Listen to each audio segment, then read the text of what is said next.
नमस्कार, मैं हूं सुशील कुमार और आप देख रहे हैं प्रवासी एक्सप्रेस।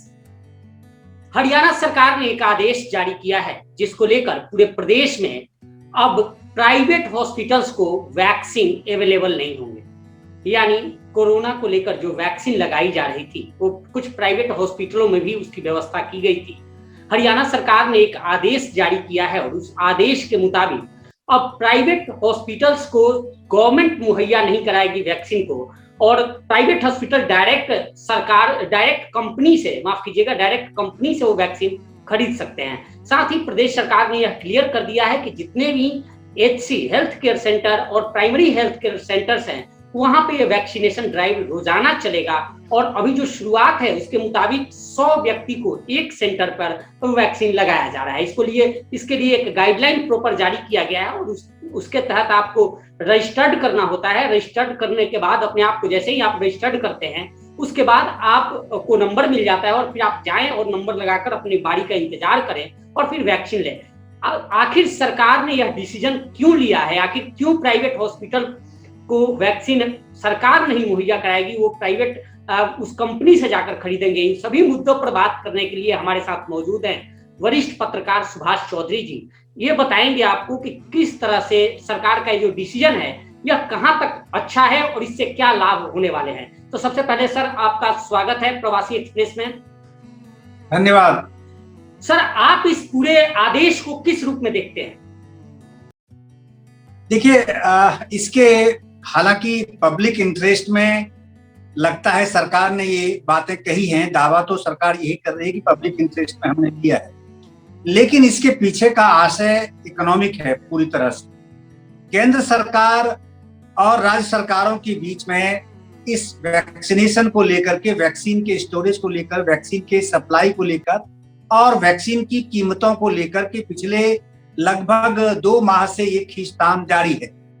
क्योंकि हरियाणा में भारतीय जनता पार्टी की सरकार है और केंद्र में भी नरेंद्र मोदी जी भारतीय जनता पार्टी के प्रधानमंत्री हैं, तो इसलिए यहाँ उस तरह की विरोधाभासी या विरोधी स्वर आपको देखने को नहीं मिल रहे हैं। लेकिन क्योंकि केंद्र सरकार ने ये निर्णय लिया हुआ है तो इसीलिए सरकार ने यहाँ घोषणा कर दी कि हम अब प्राइवेट हॉस्पिटल्स को वैक्सीन नहीं देंगे, क्योंकि केंद्र सरकार की ओर से यह कह दिया गया कि राज्य सरकारें अपना वैक्सीन, अपने राज्य में जो वैक्सीनेशन का प्रोग्राम चला रही है, तो राज्य सरकारों को स्वयं अपने खर्चे पर ही वैक्सीन लेना होगा।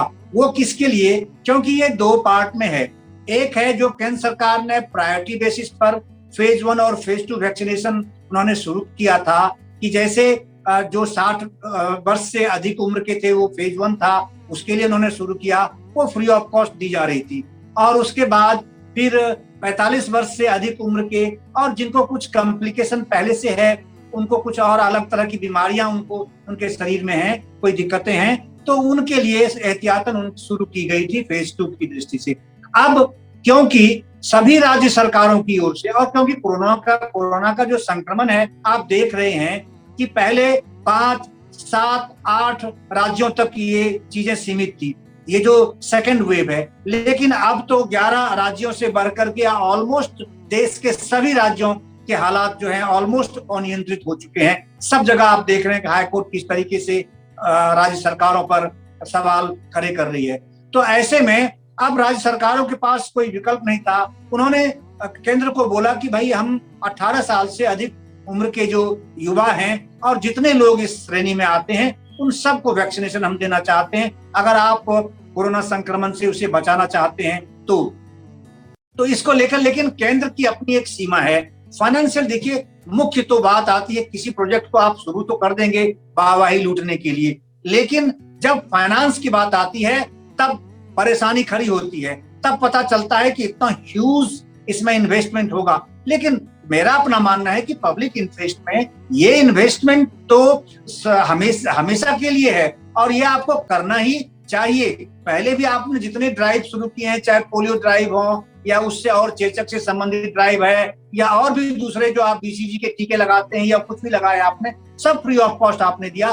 बाद में चाहे आपने उस पर कीमत जोड़ी हो, लेकिन शुरुआती दौर में तो आपने फ्री ऑफ कॉस्ट दिया। अब हालात ये हैं, क्योंकि इसमें जो कंपनियां हैं सीमित कंपनियां हैं। लेकिन यहाँ एक सवाल यह है कि सरकार ने तो यह घोषणा कर दिया, चलिए अब क्या सरकार को इसका कॉस्ट भी रखना चाहिए था, क्योंकि अब यह भी आशंकाएं हैं कि जिस तरह से प्राइवेट जो कंपनी वाले हैं, प्राइवेट हॉस्पिटल्स हैं, वो जब आगे आएंगे और वो तो फिर उसमें रेट्स के भी अंतर पड़ेंगे, सुविधा का भी अंतर पड़ेगा, और उसमें भी कहीं ना कहीं आपको नहीं लगता कि जो मनमाना ढंग होगा वसूलने का, ये सब ऐसी चीजें बढ़ सकती हैं? हाँ, ये आशंका बिल्कुल सही है आपकी, इसके बहुत मजबूत आधार हैं। उसके कारण ये हैं कि देखिए, केवल 2 कंपनियां हैं जो वैक्सीन जिनके दोनों के अप्रूव हुए हैं, तीसरे एक और है जिसको और अप्रूव किया है। तो कुल मिलाकर के प्लेयर्स तो बहुत कम हैं जो वैक्सीन बनाने वाले लोग हैं, तो उसकी तो मोनोपोली होगी। इसीलिए उन्होंने अपनी कीमतें तय की कि भाई अब तक जो हमने केंद्र सरकार को दी, हम केंद्र सरकार को इन कीमतों पे देंगे क्योंकि वो फ्री ऑफ कॉस्ट दे रहे हैं, लेकिन राज्य सरकारों को हम उन कीमतों पर नहीं दे पाएंगे।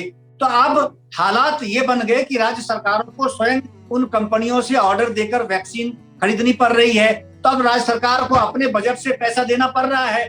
तो इसको लेकर दिक्कतें हैं राज्य सरकार के साथ, और इन्हीं चीजों से बचने के लिए अब वो कह रहे हैं प्राइवेट हॉस्पिटल्स को हम क्यों वैक्सीन खरीद कर दें फ्री ऑफ कॉस्ट। तो कहीं ना कहीं चौधरी साहब, मुझे जो लग रहा है कहीं ना कहीं सरकार की जो पॉलिसी है कि एक तरफ तो 100 व्यक्ति को एक दिन में EHC सेंटर पे वो करते हैं या HC सेंटर पे करते हैं, इन्होंने चिन्हित कर रखा है जगह को, स्पॉट को कि यहाँ लगेंगे, इतने लगेंगे। अगर सपोज करें हम गुरुग्राम का जिक्र कर रहे हैं जिसकी जनसंख्या करीब 30 से 35 लाख के करीब में है, और यहाँ पे इन्होंने 45 के आसपास ऐसे सेंटर्स चूज कर रखे हैं कि जहां सरकारी सेंटर से जहां लगेंगे, और प्रत्येक सेंटर पे 100 व्यक्ति को इन्होंने मन कर रखा है कि 100 को लगेंगे। तो ऐसे में खुद गवर्नमेंट चाह रही है कि हम प्राइवेट हॉस्पिटल्स को इनको बढ़ावा देकर इनको लाएं कि जिससे सक्षम जो लोग हैं उनके वैक्सीनेशन का जो चार्ज है वो सरकार के ऊपर ना पड़े, वो कहीं ना कहीं वो अपना पैसा खर्च करो, अपना वैक्सीन ले सके। कहीं ना कहीं यह भी मोटिवेट करने का तरीका है क्या?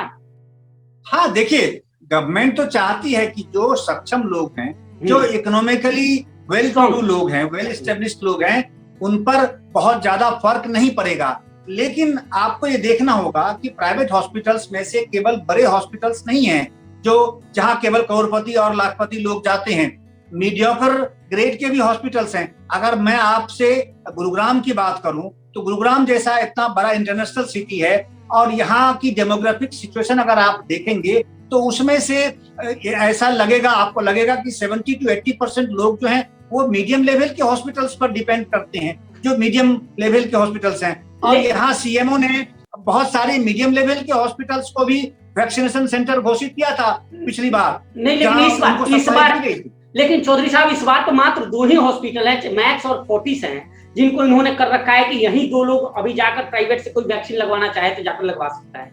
तो क्या यह घोषणा, चूंकि यह आदेश अभी आया है, तो क्या इस आदेश के बाद वैसे छोटे बड़े हॉस्पिटल्स भी इसमें शामिल होंगे जहां वो अपना वैक्सीनेशन ड्राइव चला सकते हैं पैसे लेकर? हाँ, अब तो क्योंकि इससे तो आकाश खुला है कि भाई अगर आप वैक्सीन, जैसे अभी इससे पहले के जितने प्रकार के ड्राइव चले हैं, जो भी वैक्सीनेशन अवेलेबल है, तो अपने बच्चों को लोग खरीद कर लगवाते हैं, प्राइवेट हॉस्पिटल्स में लगवाते हैं, और वही चीजें गवर्नमेंट हॉस्पिटल्स में फ्री ऑफ कॉस्ट वो वैक्सीन अवेलेबल है, वो इंजेक्शन अवेलेबल है जो बच्चों को जन्म के बाद लगाए जाते हैं, अलग अलग समय पे 0 से लेकर के 12, 15, 16 साल तक लगाए जाते हैं। ट्यूबरक्लोसिस के भी हैं, BCG के हैं, दूसरे और चीजों के, हेपेटाइटिस B के लगाए जाते हैं। तो जो चीजें आप खरीद कर मार्केट में भी अवेलेबल है वो भी आप लगवा सकते हैं, सक्षम है तो। और जो गरीब हैं वो अपना सरकारी हॉस्पिटल में जाकर लेते हैं, ये बात बिल्कुल ठीक है। लेकिन देखिए, कोरोना संक्रमण आप दूसरी वैसी संक्रमण से अगर आप तुलना कर रहे हैं तो मेरे हिसाब से तो जनहित की दृष्टि से ये तो नजरिया सही नहीं है, क्योंकि अभी जो स्थिति है ये स्थिति बिल्कुल अनियंत्रित सी है और अंधेरे में सब कुछ है। तो ऐसे में सरकार को, आप चाहे वो व्यक्ति इकोनॉमिकली सक्षम हो या फिर सक्षम नहीं हो, आपको, क्योंकि वो सभी के सभी आपके ह्यूमन रिसोर्सेस हैं, आपका मानव संसाधन है, तो आपको उसी तरीके से उसको डील करना पड़ेगा, उसके साथ एक जैसा व्यवहार करना चाहिए, मेरा ऐसा मानना है। बिल्कुल चौधरी साहब, मुझे लग रहा है कि जब हम लोग देखते थे पोलियो का जब अभियान चलता था तो हम लोग भी स्कूल में थे तो हम वो स्लोगन्स लिखते थे कि एक भी बच्चा छूट न जाए, कोई भी अगर एक बच्चा भी छूट गया तो संक्रमण बढ़ सकता है। तो सेम कंडीशन यहाँ भी है। और ये जो डिसीजन है, मुझे जो लगता है कि सरकार ने अपना बोझ, इकोनॉमिकल जो बोझ है, जो बर्डन है, वह कम करने के लिए प्राइवेट हॉस्पिटल्स को रास्ता दिया है, जिसमें जाकर लोग करा सके। जबकि जैसा कि आप कह रहे हैं और मुझे लग रहा है कि यह वैक्सीनेशन मैंडेटरी होना चाहिए, एवरी पर्सन, एवरीबॉडी, मतलब प्रत्येक व्यक्ति के लिए होना चाहिए, जिससे चूंकि एक भी व्यक्ति अगर इससे रह गया और एक भी व्यक्ति संक्रमित हुआ तो निश्चित तौर पे काफी लोगों को इफेक्ट करेगा, काफी लोगों को करेगा। हाँ, बिल्कुल सही कह रहे। देखिए, सरकार की मजबूरियां अपनी जगह पे हैं, लेकिन जो मानव संसाधन को बचाए रखने की आवश्यकता बिल्कुल अपनी जगह पे है। तो इस सवाल को का जवाब तो आपको देना पड़ेगा, अनुत्तरित छोड़ना आप सही नहीं होगा। ठीक है, मजबूरियां आपकी हो सकती हैं, लेकिन जैसे मान लीजिए गुरुग्राम में अगर आपने 30 ऐसे सेंटर्स को घोषित किया है, या फिर जो भी पीएससी हैं या गवर्नमेंट सेंटर्स, आपने ये कह दिया कि प्राइवेट प्रीमाइसेस में गवर्नमेंट हॉस्पिटल्स के डॉक्टर जाकर वैक्सीनेशन नहीं करेंगे, ये क्यों कहा आपने? इसकी क्या आवश्यकता थी? सरकारी अगर आपके पास वो अगर इंफ्रास्ट्रक्चर है तो आप उससे अगर जल्दी से जल्दी लोगों तक जाना चाहते हैं तो आपको क्या दिक्कत थी? लेकिन मेरा ऐसा मानना है, मैं एक बात और कहना चाहता हूं कि मेरा ऐसा मानना है कि क्योंकि कंपनियां सीमित हैं, उनके प्रोडक्शन की जो रफ्तार है वो भी सीमित है, तो उस दृष्टि से जो वैक्सीनेशन की सप्लाई है वो सप्लाई भी एक सीमा में है। उसी हिसाब से मुझे लगता है कि सरकार ने उसे नियंत्रित करने की दृष्टि से और उसका स्टॉक भी बना रहे और ये ड्राइव भी निरंतर चलता रहे। इसके कारण से गवर्नमेंट ने इस तरह की पॉलिसी संभवतः अपनाई होगी। लेकिन ये जो पॉलिसी बेशक से गवर्नमेंट ने अपनाई हो, लेकिन कहीं ना कहीं मुझे जो लगता है इस पूरे डिसीजन को देखने के बाद, लोगों से बात करने के बाद, आपका रुख जानने के बाद, आपका मत जानने के बाद, कि गवर्नमेंट खाना पूर्ति के पक्ष में ज्यादा है। क्योंकि जिस तरह से 100 लोगों को लगाना, 4000 लोगों को, आप गुरुग्राम में अगर 40 सेंटर हैं तो 100 व्यक्ति को लगाते हैं तो पर डे 4000 लोगों को लगाते हैं, जबकि जो संक्रमण की रफ्तार है वो काफी ज्यादा है, 4000 5000 सरकारी आंकड़े कहते हैं। तो निश्चित तौर पे ये तो फिर उससे रोकथाम नजर नहीं आ रहा है। नहीं, अब देखिए, जब फर्स्ट और सेकेंड ड्राइव जितनी तेज गति से और फोर्सफुली शुरू किया गया था, और दूसरी तरफ केंद्र सरकार, राज्य सरकार, एनजीओ, डॉक्टर्स और government, non governmental agencies, media के लोग, आम आदमी भी, सभी लोग जो जागरूक थे, सबको ये कहा गया था कि आप ज्यादा से ज्यादा लोगों को एनकरेज करिए वैक्सीनेशन कराने के लिए। लेकिन जब आज अवेलेबिलिटी ही सीमित है तो आपकी वो ड्राइव, जो जागरूकता की योजना आपने शुरू की थी, जागरूकता का जो आह्वान आपने शुरू किया, आंदोलन शुरू किया, वो तो आप उसकी प्रासंगिकता ऑलमोस्ट समाप्त हो चुकी है। तो ऐसे में ये आशंका आपकी बिल्कुल सही है कि क्योंकि अगर सेंटर्स आपने, जैसे 30 सेंटर्स हैं, वो सीएमओ की ओर से जारी किए गए हैं कि भाई गुरुग्राम में वो सेकेंड डोज के लिए। देखिए, एक और बड़ी महत्वपूर्ण बात है इसकी कि उसमें समस्या ये आ रही है कि एक तरफ तो 18 साल से अधिक उम्र के लोगों ने इसमें दवा कर रजिस्ट्रेशन करना शुरू कर दिया और वो लोग सब लाइन में लग रहे हैं जाकर वैक्सीनेशन सेंटर पर। उनमें वैक्सीन लेने की बहुत उत्कंठा इतनी तेज गति से हो गई है, बहुत ज्यादा एनकरेज्ड हैं, तो इसलिए उनकी संख्या काफी बढ़ रही है। और दूसरा कारण उसके साथ ये है क्योंकि इस बार का जो सेकेंड वेव है कोरोना की, उसमें मैक्सिमम नुकसान युवाओं को हो रहा है, बच्चों को हो रहा है। तो इस कारण से उस सेक्शन में वैक्सीनेशन की जागरूकता ज्यादा बढ़ गई है। लेकिन सरकार को इस चीज का भी ख्याल रखना पड़ेगा कि आखिर 45 वर्ष से अधिक उम्र के जो लोग थे और जिनको पहले से कुछ इस तरह के डिजीज या कुछ ऐसे कॉम्प्लिकेशंस पहले से हैं, और उन्होंने अगर उस ड्राइव के तहत, फर्स्ट सेकेंड ड्राइव के तहत जो उन्होंने डोज ले ली, फर्स्ट डोज ले ली, और आपने उसकी सीमा बढ़ा दी, जैसे कोविशील्ड की दृष्टि से 6 से 8 सप्ताह की सीमा आपने कर दी सेकेंड डोज लेने की, ठीक है, लोग मान गए।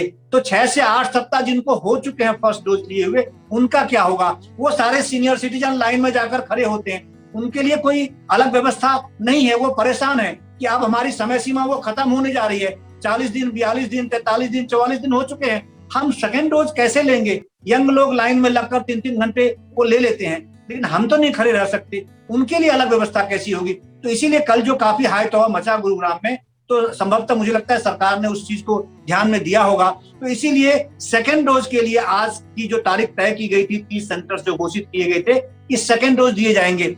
लेकिन सवाल है जो कम्युनिकेशन गैप होता है डिस्ट्रिक्ट एडमिनिस्ट्रेशन और मीडिया के बीच में या जनता के बीच में, कम्युनिकेशन का बड़ा गैप है, क्योंकि मीडिया के साथ तालमेल बेहतर नहीं है एडमिनिस्ट्रेशन का, जिससे कि अगर वो पब्लिक इंटरेस्ट में भी अगर आप कोई मैसेज कम्युनिकेट पॉजिटिव करना चाहते हैं तो आपने मीडिया को अपना दुश्मन क्यों मान रखा है? मीडिया के साथ आप क्यों नहीं तालमेल बैठाते हैं, क्यों नहीं रेगुलर वे पे आप उन्हें कम्युनिकेट करते हैं, जिससे ये चीजें आम जनता में कम्युनिकेट हो जाए कि भाई आज केवल सेकंड डोज का है, फर्स्ट डोज लेने वाले का ये सेंटर है, सेकंड डोज लेने वाले का ये सेंटर है।